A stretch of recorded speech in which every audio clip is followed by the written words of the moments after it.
Hi Virgo, how's it going? Okay, so Virgo, you need to watch your reading and your opposite signs reading as well, and you watch other readings I did for other signs, whichever corresponds with the placement of these signs into your natal chart. Okay, so Virgo, this new full moon, sorry, not new moon, we will have a new moon in your house on the 23rd of August. But I'll speak about that in another video. Although there is something I want to just touch base on, very minor thing I want you to pay attention to. But let's talk about this full moon that's happening in your sixth house. Okay, so as you see in the chart here, just give me 1 second. Okay, so as you see in the chart here, this full moon in Aquarius is going to happen in your sixth house. And in astrology, the sixth house is associated with bad fortune. Technically, Virgo, you rule the sixth house, okay? And don't take that as a negative thing. Why I'm saying in astrology is associated with bad fortune? Because the sixth house is all concerned about providing service to others, okay? Being of service to others. It's like literally a servant to others, okay? You serve others, you take care of others more than yourself, okay? So it's like you spend all your life serving others, taking care of people, for example, with disability, ill people, okay?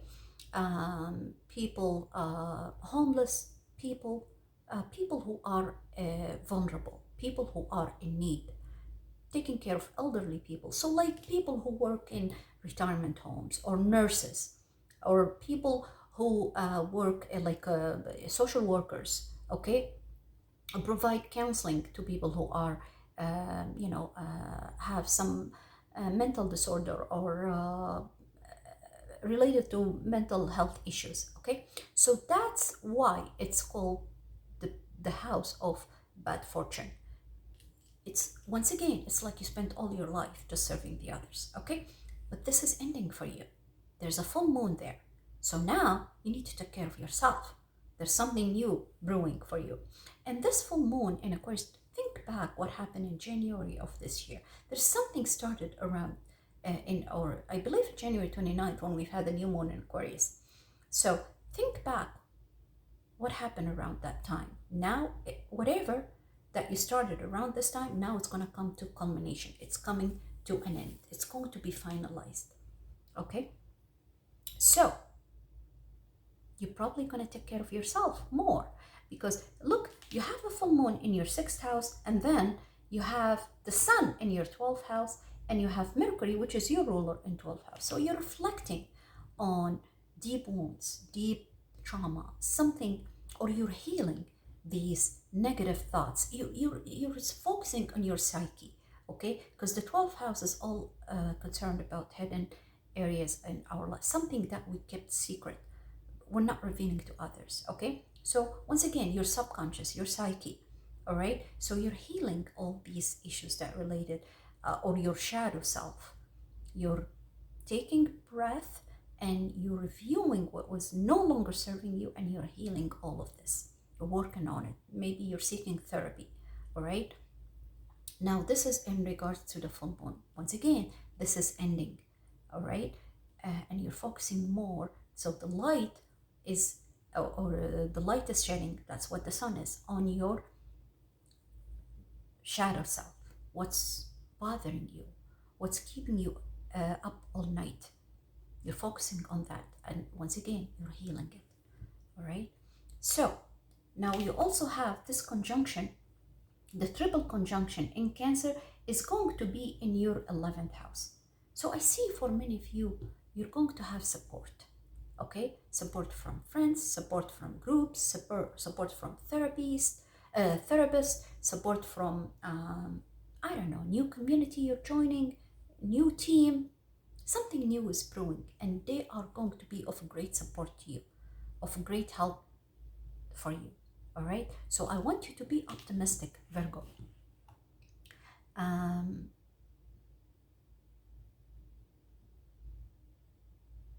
For some of you, Virgo, okay, who are looking for love, you're probably going to fall in love with a person who once you thought is a friend, all right? Or maybe who was working with you, you probably fall in love with. Now, I just want to tell you, actually, I'll leave this till the end. It's related to the new moon in Virgo, but I don't want to focus on the new moon in Virgo now. I'm going to make another video. But let me just go back to Saturn and Neptune retrograde in your 8th house, because, you know, Aries is your 8th house. So you could be dealing with something related to your partner's resources, partner's income. You're trying to push your partner to, for example, improve their income, okay?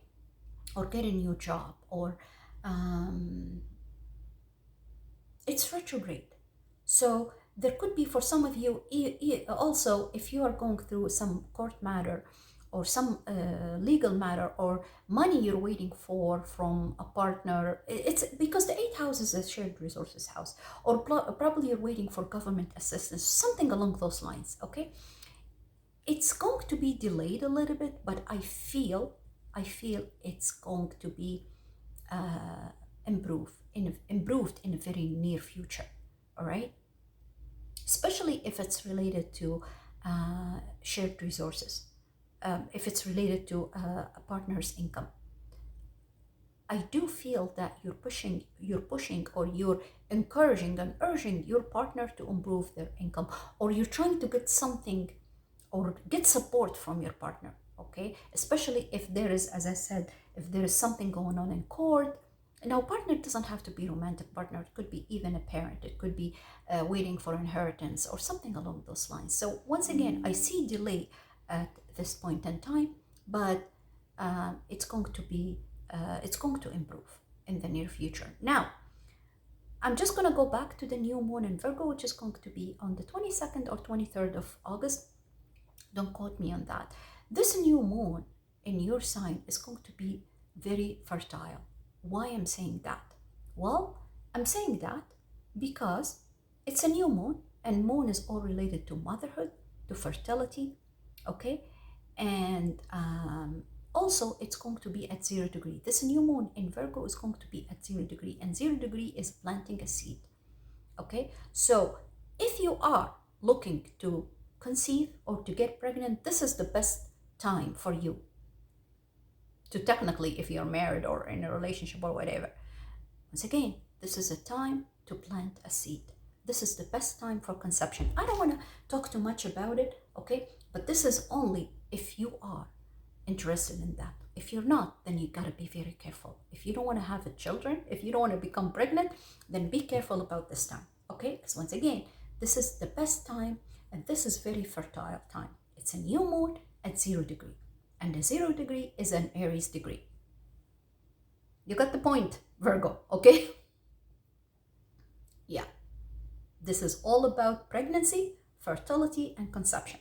All right, let me pull a card for you, Virgo. You got the King of Cups. King of Cups. So this is somebody is going to extend their love, express their love, a person who's emotionally intelligent, a person who being very passionate about you and is going to take care of you on the emotional level. This person, I feel, is going to heal you emotionally as well, and is going to elevate your energy, all right?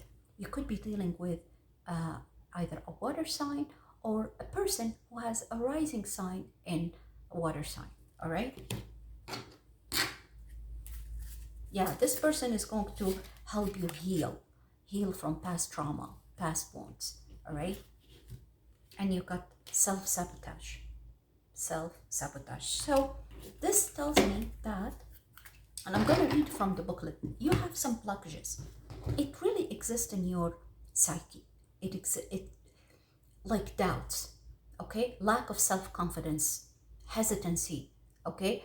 And that's causing blockages in your way. It's like negative talks, self-negative talk. That's what I'm trying to say. Self-negative talk. Once again, it's in your head, in your psyche. You're kind of uncertain about things, doubting yourself, doubting your abilities, talking in a negative way to yourself, all right? And this is card number 2. Maybe you've been betrayed before and you're thinking everybody you're going to be in a relationship will betray you or take advantage of you or abuse you or be violent with you. Okay? So, once again, this is self sabotage. Become conscious of how your inner saboteur functions. You are about to sabotage a big opportunity because you have doubts, you don't trust, you don't believe. Okay? And that's what Mercury, your ruler, retrograde in your 12th house, is doing to you.